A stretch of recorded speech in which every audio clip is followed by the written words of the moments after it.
आंखें खोलो, ये बात समझ लो कि दुनिया का मीडिया न्यूट्रल नहीं है। ये पक्षपात करता है, ये वो दिखाता है जो वो दिखाना चाहते हैं। वेस्टर्न कंट्रीज कभी भी हमारे देश के लिए सही नहीं हुए, हमारे देश के लिए नहीं, किसी के लिए भी अपने नहीं हुए। आज जो खार्किव में भारतीय स्टूडेंट्स के साथ हो रहा है, जब रूस वहां बमबारी कर रहा है यूक्रेन के ऊपर, खार्किव पे कब्जे की तैयारी चल चुकी है, ऑलमोस्ट कब्जा हो चुका है रूस का, तब वहां के मेट्रो स्टेशन में कई हिंदुस्तानी बच्चे पड़े हुए हैं। रूस बता रहा है कि वहां पर भारतीय छात्रों को ह्यूमन शील्ड बनाया जा रहा है, उनका ढाल के रूप में इस्तेमाल किया जा रहा है। यूक्रेन चाहता है कि वहां जितने इंटरनेशनल लोग रहें, बाहर के देश के लोग रहें, उतना दबाव पड़ेगा रूस पर, क्योंकि अगर रूसी बमबारी में किसी मित्र देश का व्यक्ति या शख्स या बच्चे मारे गए तो दबाव बढ़ेगा। जाहिर सी बात है रूस पर भी दबाव बढ़ेगा भारत का, अगर भारतीय बच्चे रूसी बम के धमाके के तले अपनी जान दे देते हैं। लेकिन ये बात जो है, इसे सत्यापित नहीं किया जा सकता। खुद भारतीय विदेश मंत्रालय ने, एक्सटर्नल अफेयर्स की मिनिस्ट्री ने यह बात जाहिर कर दी है कि यूक्रेन में भारतीयों को ह्यूमन शील्ड नहीं बनाया जा रहा है। लेकिन इस बात से कैसे इनकार कर सकती है भारत सरकार कि वहां पर सिलेक्टिव ट्रीटमेंट हो रहा है खार्किव में भारतीय बच्चों के साथ, क्योंकि जब ट्रेन आती है रेस्क्यू करने के लिए, लोगों को वहां से बाहर निकालने के लिए, तो उस ट्रेन में काफी भीड़ होती है, वहां पे गलत व्यवहार हो रहा है, सिलेक्टिव व्यवहार हो रहा है भारतीय बच्चों के साथ। उन्हें प्रायोरिटी सबसे आखिर में दी जा रही है, बाकी लोगों को जाने दिया जा रहा है।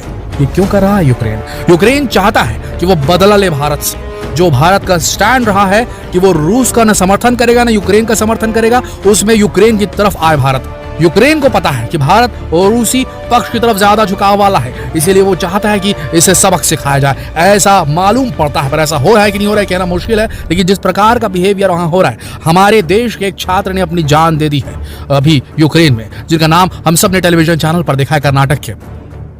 उस बच्चे शेखरप्पा के साथ जो हुआ वो बहुत ही दर्दनाक था। 21 साल का था वो लड़का और उसे अपनी जान देनी पड़ गई। दोस्तों, यूक्रेन में ऐसे बहुत से बच्चे और ऐसी बहुत सी कहानियां होंगी जो धीरे धीरे उजागर होनी शुरू होंगी। वहां कई भारतीय हताहत भी हुए होंगे। दोस्तों, अब समय आ गया हमें समझने का कि हम वेस्टर्न मीडिया के हाथों बिकी हुई मीडिया को देख करके अपनी मानसिकता बनाएं, या अब हमें समझना होगा कि सच्चाई, ग्राउंड रियलिटी क्या है।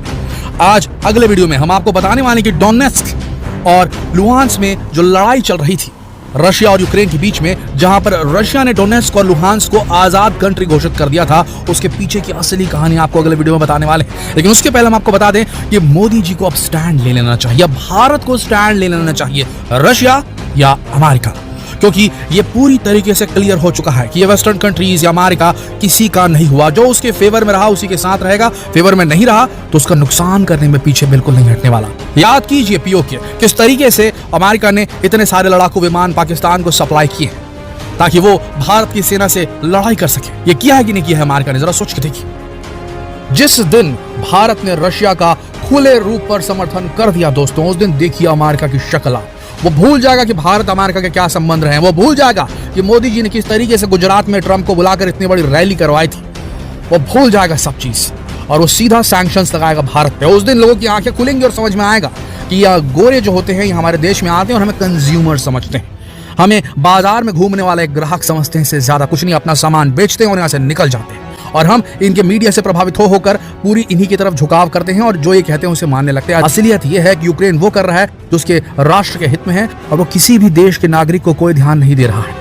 ये बात क्लियर है। वहां पर गलत हो रहा है भारतीयों के साथ में, कुछ हद तक तो हो ही रहा है, या उन्हें प्रायोरिटी नहीं दी जा रही है कि वो आराम से सेफ पैसेज लेकर के यूक्रेन से बाहर हो जाएं। यूक्रेन चाहता है कि ज्यादा से ज्यादा लोग मरें इस युद्ध में ताकि रूस के ऊपर इल्जाम लगे। उसे इस बात से कोई फर्क नहीं पड़ता कि जो लोग शहीद हो रहे हैं, जो लोग मर रहे हैं वहां पर उस लड़ाई में, उनके परिवार वालों का क्या हाल होता होगा। ये बहुत गलत डिसीजन है यूक्रेन का, और ये लड़ाई हो क्यों रही है इसकी असलियत हम अगले वीडियो में खोलने वाले हैं। क्यों रशिया ने असल में वार किया यूक्रेन पर, क्यों दो देश अलग हुए और दो देश को अलग होने के पीछे क्या बात है, क्यों वो दो देश जो अब आजाद हो चुके हैं उनके लोग बोल रहे हैं कि हमें पुतिन पसंद है और हमें यूक्रेन के साथ नहीं रहना। ये रियलिटी है, ये असली सच्चाई है जो वेस्टर्न मीडिया ने सन 2014 से अब तक आपके टेलीविजन स्क्रीन तक पहुंचने नहीं दी। आज उस सच्चाई का खुलासा करेंगे हम। आप भी समझिए, आज भारत की जनता जो कस्बों में रहती है, गांवों में रहती है, इस असलियत को जान ले कि क्यों हो रहा है युद्ध। बने रहिए अगले वीडियो के लिए, क्योंकि अगले वीडियो में हम कुछ बहुत बड़ा खुलासा करने वाले हैं। जितना हो सके इस वीडियो को शेयर करें और हमारे चैनल को सब्सक्राइब करें अगली न्यूज देखने के लिए। धन्यवाद।